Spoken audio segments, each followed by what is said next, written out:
समग्र विश्व को एक डिफरेंट डिफरेंट कमांड सेंटर भाव में विभक्त करी कौन ना कौन मुहूर्त चेष्टा करुच्ची तार प्रभाव विस्तार करने।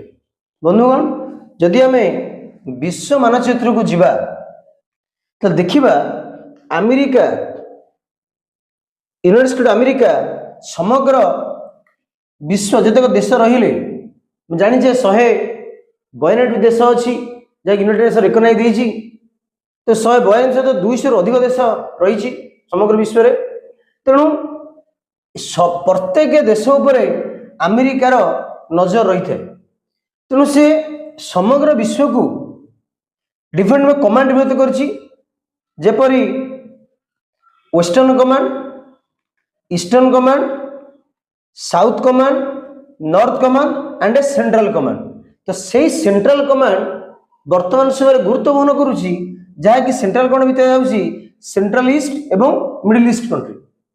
तो मिडिल ईस्ट जे कि oil rich country, central Asia जे कि ऑयल रिच कंट्री, तो से अमेरिका चेष्टा करुच्ची तार प्रभाव पकड़ कारण ऑयल एक गुरुत्वपूर्ण एक आसेट्स बोली गणा जाए।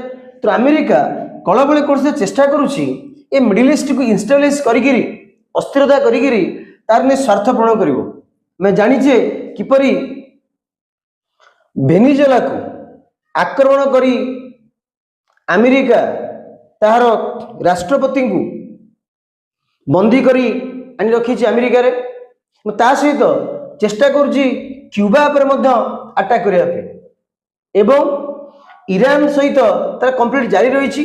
निकट में किपरि से ईरान को थ्रेट देती जदि से न्यूक्लियर वेपन टेस्ट रु बा डेवलपमेंट रु न उड़े तो ईरान पर एक अटैक हम अमेरिका अटैक कर। ऑलरेडी अमेरिकार राष्ट्रपति Donald Trump social media handle Truth handle कही सारे कि अमेरिकार जो अब्राहम लिंकन एयरक्राफ्ट कैरियर किपरि ईरान आड़े जाऊँगी अस्त्र नहीं ईरान पर अटैक करने। सहित मिडिल ईस्ट अनेक देश से सऊदी अरब हो, यूएई हो, इराक हो, लिबिया हो, इजिप्ट हो, यूक्रेन हो, ये सबु आड़े कि कतर हो, ये सबु आड़े अमेरिका तार मिलिटारी बेस रखी।